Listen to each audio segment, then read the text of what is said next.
Bem, então abrimos o nosso bloco um com a pergunta fundamental da educação. Afinal, para que educamos?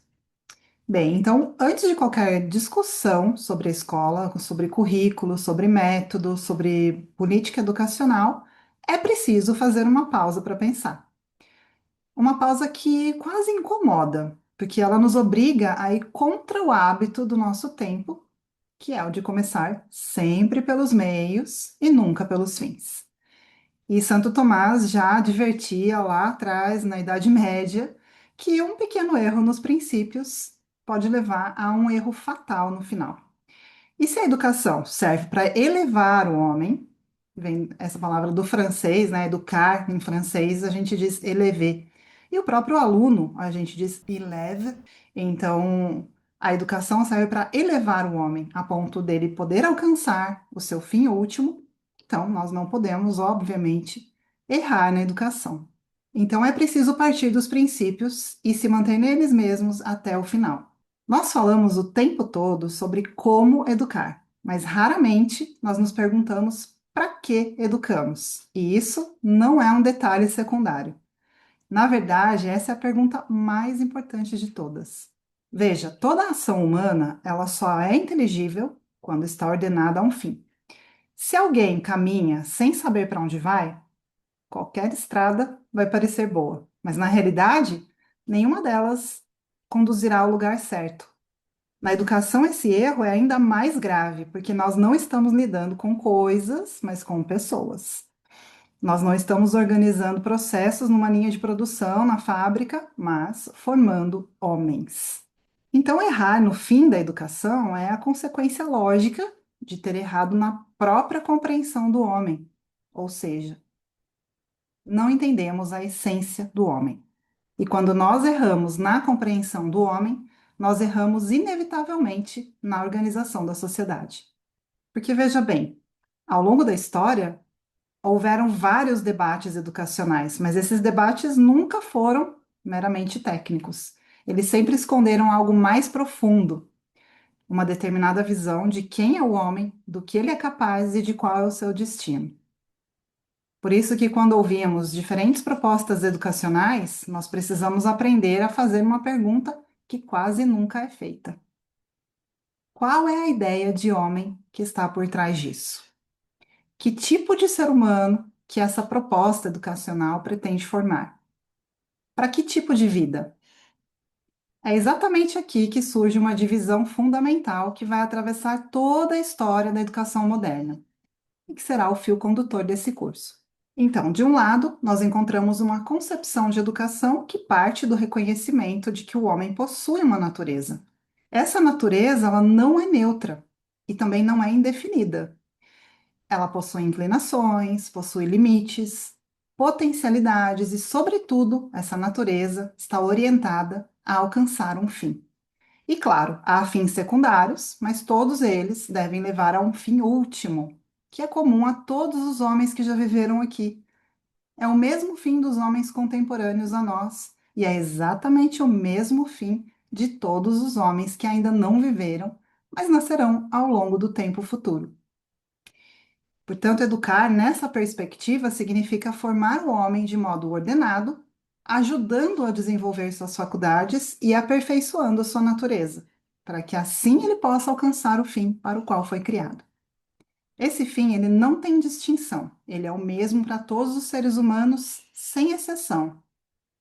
E vejam que coisa incrível, como que aqui nós já notamos que a teoria ou a ideologia da evolução, ela é rasa, ela é irreal e é totalmente enganadora. Porque se o fim é o mesmo para todos, sem exceção, obviamente que não houve nem haverá evolução das espécies. Porque não poderia haver mudança na natureza humana. Dizer que o homem vem do macaco, que coisa mais esquisita.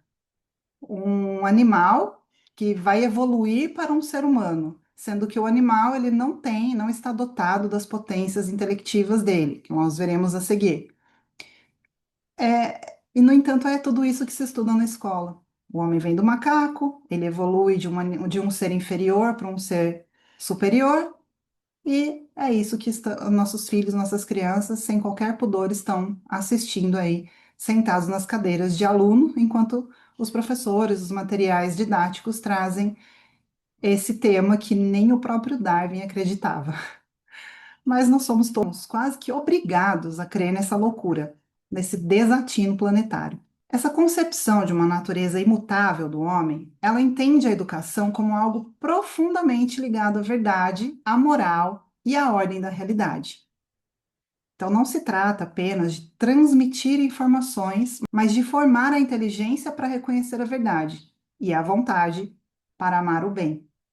E é todo esse aparato material e espiritual do qual o homem é feito que deve ser o meio pelo qual ele terá as oportunidades em sua vida para chegar ao seu real destino, o seu fim último, que veremos no decorrer desse curso.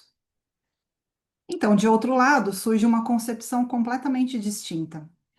Nela, o ponto de partida já não é mais a natureza do homem, mas um projeto de sociedade.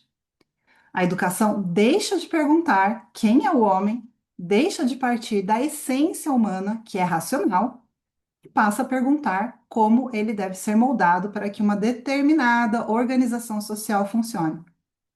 E nesse caso, o homem deixa de ter uma natureza igual, única, e passa a ter diferenças, diversidades específicas. É claro que essas diversidades, elas são ideológicas, elas não existem. São teóricas, são distantes anos-luz da realidade.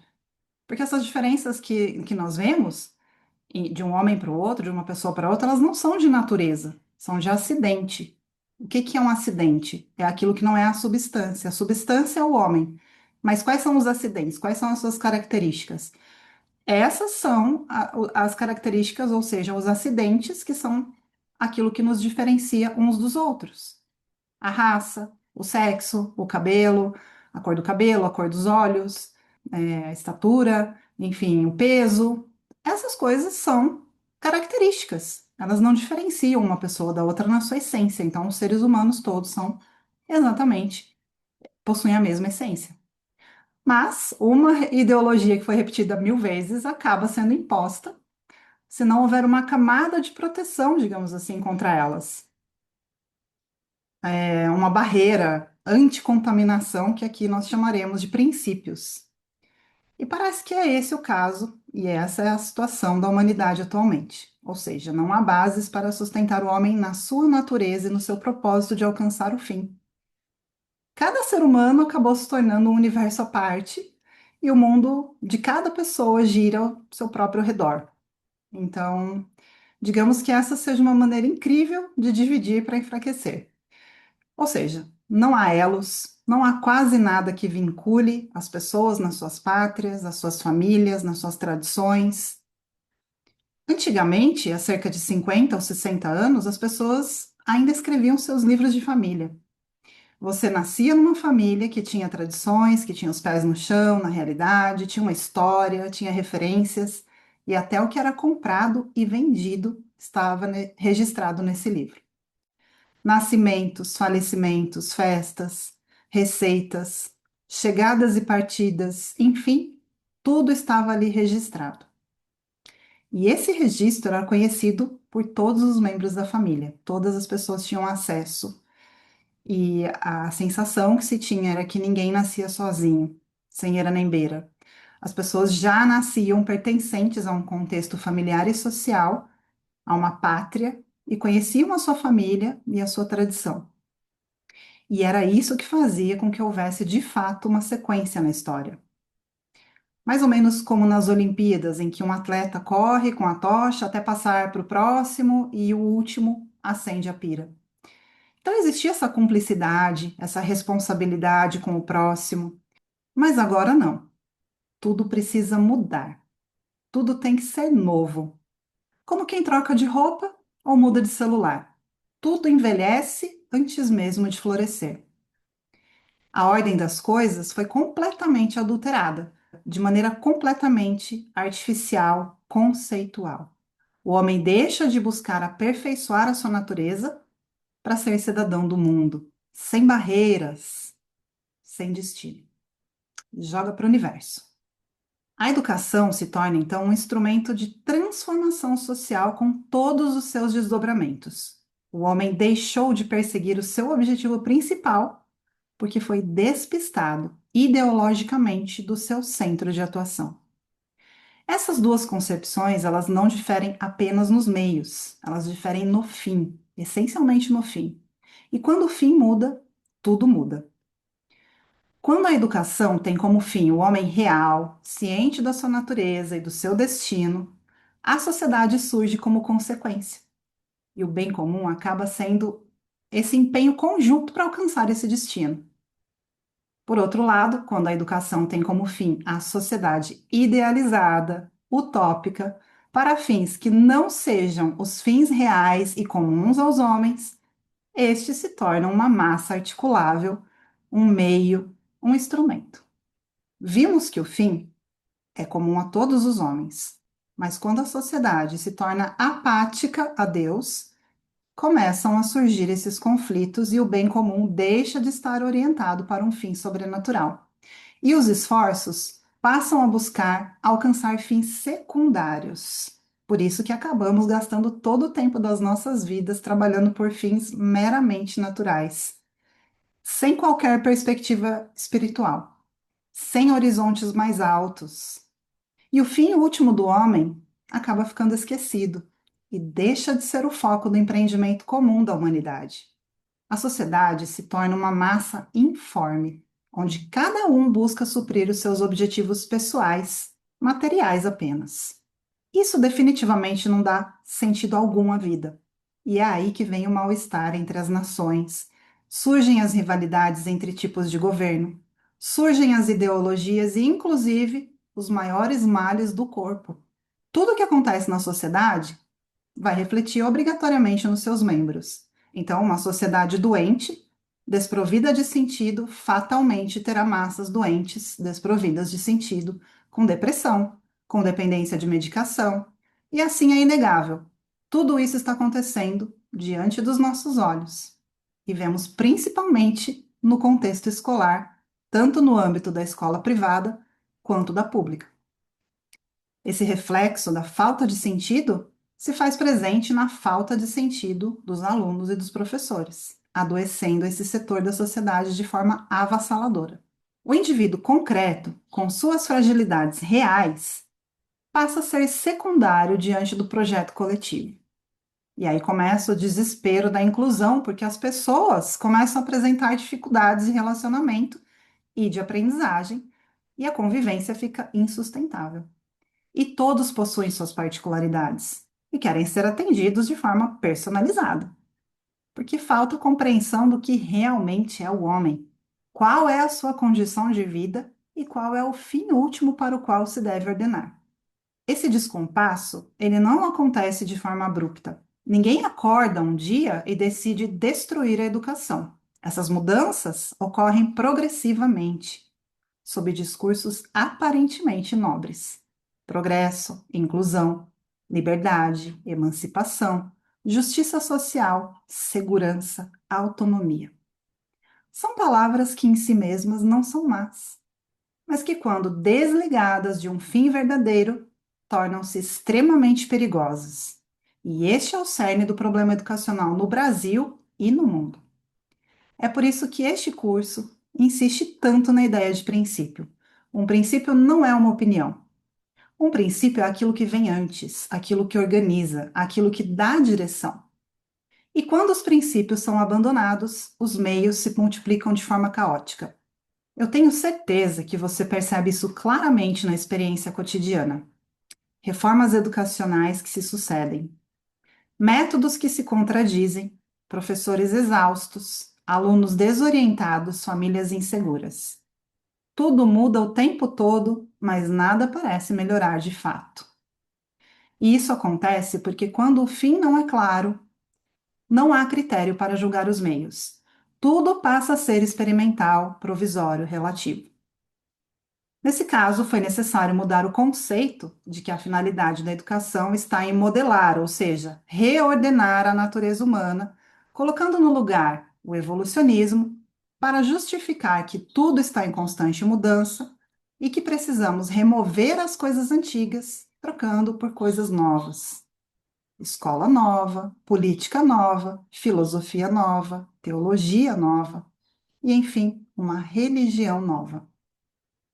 A ideia da novidade foi superando gradualmente as verdades perenes, desde as elites até as camadas mais populares. Vivemos um constante atrito da nossa natureza que busca aquilo que é real e verdadeiro, perene, certo, testado, comprovado, aquela sabedoria dos antepassados que consistia na verdadeira liberdade, na segurança, no progresso, na justiça, na autonomia, contra essas novidades tão novas que já ficam rapidamente obsoletas e precisam ser trocadas. Quanta pressão sobre as nossas vidas!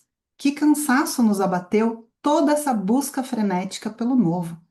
O medo, o pavor de ficar obsoleto, a vergonha de tantas pessoas em frequentar ambientes tradicionais por ser rotulado de fraco, ignorante, submisso, enquanto as novidades são o novo símbolo da coragem e da vida moderna emancipada. A pergunta que nós precisamos recuperar, portanto, é simples e profundamente incômoda. Para que serve a educação? Qual é o seu verdadeiro objetivo? Se a educação não está ordenada ao bem integral do homem, ela necessariamente será ordenada a outro fim. E esse outro fim não será neutro. Ele refletirá interesses, ideologias e projetos de poder. É exatamente aqui que nós precisamos dar um passo além, porque essa mudança de fim não aconteceu por acaso. Ela não é fruto de um erro individual ou de má intenção isolada. Ela é o resultado de um movimento histórico amplo, organizado e progressivo. Nós chegamos num ponto em que a maioria das pessoas de boa índole e que desejam realmente progredir em direção ao seu fim já não possuem os meios para isto e acabam sendo cooptadas por esse sistema, todo feito de muitos pedaços diferentes, não harmônicos, muito diferente de uma colcha, mas se parecendo a um Frankenstein, amedrontador, quando começamos a fazer as primeiras conexões entre a natureza humana e a atual condição humana. Para compreender isto, nós precisamos de uma chave de leitura mais profunda. Precisamos entender o que acontece quando uma sociedade decide inverter os seus princípios mais fundamentais. É isso que nos leva, inevitavelmente, ao próximo passo deste percurso.